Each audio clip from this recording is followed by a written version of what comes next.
Shalom, puji Tuhan. Saat ini kita akan merenungkan bagian firman Tuhan. Sebelum kita membaca, mari kita terlebih dahulu minta pimpinan Roh Kudus untuk membaca firman Tuhan. Kita berdoa. Bapa kami di dalam sorga, Allah yang penuh kasih, Allah yang kami sembah di dalam Tuhan Yesus Kristus dan Roh Kudus. Ketiga yang esa, kami merendahkan diri, kami bersyukur karena Engkau Allah yang baik, yang selalu menyertai kami, menuntun kami dimanapun kondisi kami. Pada saat ini kami mau merenungkan bagian firman Tuhan. Berikan kami hati, pikiran, agar terus tertuju kepada Tuhan dalam menjalani kehidupan ini. Sertai hamba-Mu, alat-alat yang kami pakai, terlebih Tuhan menyertai kehidupan kami. Di dalam nama Tuhan Yesus, firman yang hidup, kami berdoa. Haleluya. Amin. Saat ini firman Tuhan terambil daripada Yosua pasal yang ke-8, ayat yang ke-30 sampai dengan ayat yang ke-35. Saya hanya membaca ayat yang ke-30 sampai dengan ayat yang ke-31. Demikian bunyi firman Tuhan. Mesbah di Gunung Ebal. Pembacaan hukum Taurat. Pada waktu itulah Yosua mendirikan mesbah di Gunung Ebal bagi Tuhan Allah Israel, seperti yang diperintahkan Musa hamba Tuhan kepada orang Israel menurut apa yang tertulis dalam kitab hukum Musa. Suatu mesbah dari batu-batu yang tidak dipahat, yang tidak diolah dengan perkakas besi apapun. Di atasnya lah mereka mempersembahkan korban bakaran kepada Tuhan dan mengorbankan korban keselamatan. Sampai semikian pembacaan firman Tuhan. Berbahagialah kita yang sudah membaca, merenungkan. Lebih bahagia lagi ketika kita melakukan kebenaran firman dalam kehidupan kita. Terpujilah Tuhan Yesus. Shalom. Salam semangat jemaatku yang dikasihi, opa oma, anak-anak remaja, pemuda, jemaat yang setia kepada Tuhan. Pada hari ini kita bersama-sama merenungkan bagian firman Tuhan dari kitab Yosua.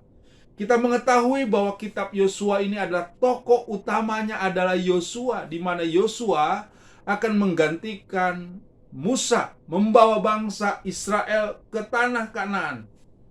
Yosua ini tahu bagaimana Tuhan akan memimpin bangsa Israel menuju tanah Kanaan, tanah yang dijanjikan kepada bangsa Israel. Oleh sebab itu, pada pembacaan kita pada saat ini, di mana Yosua ada di Gunung Ebal, dan di sanalah dicatat bahwa pada waktu itu bangsa Israel membaca hukum Taurat. Apa tujuannya pada waktu mereka membaca hukum Taurat? Tentunya yang pertama adalah ketaatan kepada Allah. Salah satu tujuan utama pembacaan hukum Taurat adalah untuk mengingatkan bangsa Israel tentang kewajiban mereka untuk taat kepada hukum-hukum Allah. Ini merupakan perjanjian mereka antara Allah dan bangsa Israel, dan mereka diingatkan untuk hidup sesuai dengan perintahnya. Tujuan yang kedua adalah mengikat perjanjian.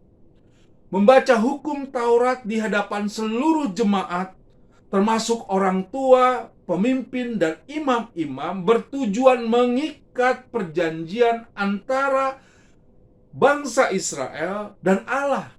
Ini adalah peringatan bahwa mereka harus mematuhi perjanjian mereka dengan Allah. Lalu yang ketiga, pengajaran kepada generasi baru. Selain itu, pembacaan ini juga bertujuan untuk mengajar generasi yang lebih muda dan orang-orang yang mungkin tidak hadir saat hukum Taurat pertama kali diberikan. Ini merupakan metode pengajaran dan pelajaran bagi generasi mendatang. Yang keempat adalah mengingat sejarah.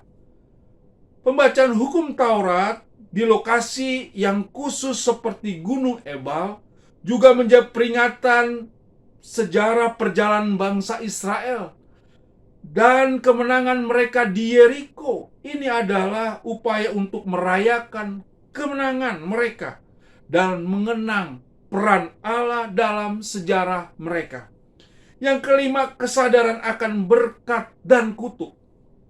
Bagian dari pembacaan ini melibatkan pengutaraan berkat dan kutukan yang akan datang sebagai hasil ketaatan atau pelanggaran hukum Allah. Ini menjadi pengingat akan konsekuensi spiritual yang mungkin dialami oleh bangsa Israel berdasarkan ketaatan atau pelanggaran mereka terhadap hukum Taurat. Jadi jelas pembacaan hukum Taurat di Gunung Ebal adalah upaya memperkuat hubungan antara bangsa Israel dan Allah, mengajarkan nilai-nilai spiritualitas dan moral, serta merayakan sejarah dan kesetiaan Allah terhadap mereka. Ini adalah bagian penting dalam perjalanan mereka menuju tanah perjanjian, menuju tanah Kanaan. Jadi, apa respon kita pada saat ini? Tentunya kita menyadari ada hukum-hukum yang harus kita taati, di mana Kristus sendiri memberikan hukum yang utama, yaitu hukum kasih. Yesus mengajarkan, kasihilah Tuhan Allahmu dengan segenap hatimu, dan kasihilah sesamamu manusia seperti dirimu sendiri.